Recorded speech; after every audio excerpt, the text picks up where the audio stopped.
আমি খুব ছোট একটা স্টাডি করেছি।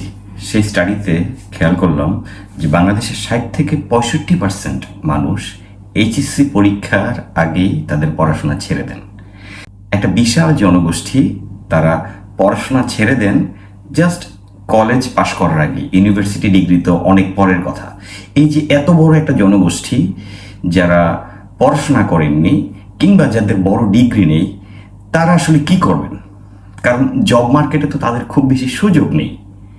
এই মানুষগুলোর জন্য আমি বলবো যে অবশ্যই আপনারা বিজনেসের চেষ্টা করবেন। এখন প্রশ্ন হচ্ছে, বেশিরভাগ মানুষ আমি খেয়াল করেছি যে তারা ভাবেন বিজনেস করতে হলে অনেক টাকার প্রয়োজন।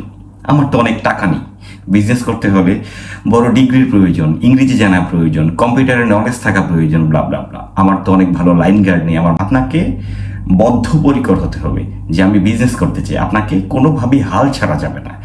আর ইনভেস্টমেন্টের যেটা বললাম, ইনভেস্টমেন্ট নিয়ে আমরা অনেকেই একটা ভুল ভাবনা যে বিজনেস করার জন্য অনেক বেশি ইনভেস্টমেন্টের প্রয়োজন।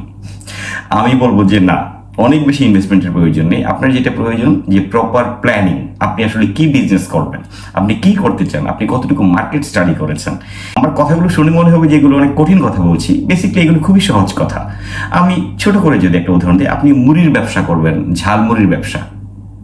আপনি যদি ঝালমুড়ির ব্যবসা করেন, আপনাকে আগে বুঝতে হবে যে ঝালমুড়ি বিক্রি করতে হলে আসলে আমার কোথায় বিক্রি করা উচিত। আমি কি একটা স্কুলের পাশে যাব, নাকি যেখানে খেলাধুলা চলে সেইখানটাতে যাব, নাকি আমি একটা মার্কেট প্লেসের সামনে যাব যেখানে অনেক লোকজন থাকে, নাকি আমি খোলা প্রান্তরে যাব।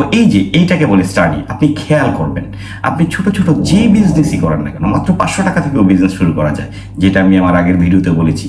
500 টাকা থেকেও বিজনেস শুরু করা যায়। সো আপনি বিজনেস করার জন্য এটা ভাববেন না যে আপনার ইনভেস্টমেন্ট কম, আপনি ভাববেন যে আপনার প্রপার প্ল্যানিং নেই, আপনার প্রপার মার্কেট স্টাডি নেই। শিক্ষা, কম্পিউটার নলেজ, ইংরেজি, এগুলো আসলে অনেক পরের বিষয়। আপনি যদি রিয়েলি বিজনেস করতে চান, আপনাকে বদ্ধপরিকর হতে হবে।